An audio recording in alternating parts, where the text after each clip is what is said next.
Harjit joint मक्का को निज ठेला उपरे पकई बाजार को बिक्री करने को गला।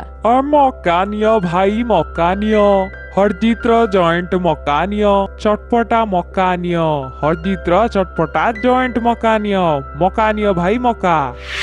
एते सते जॉइंट मक्का को देखिकी समस्ते हरजितर ठेला पाखरे आसी पहुंचिले।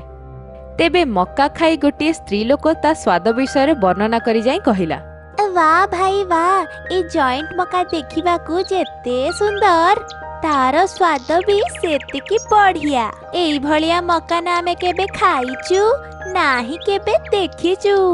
एही भली लोक माने ता ठेला पाखकु आसुथिले आ जॉइंट मक्का विषय रे ताकू प्रशंसा करुथिले।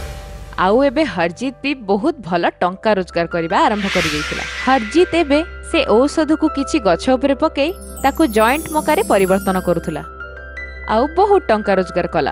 तापरे लोभी एकजित को बहुत ईर्षा हैला।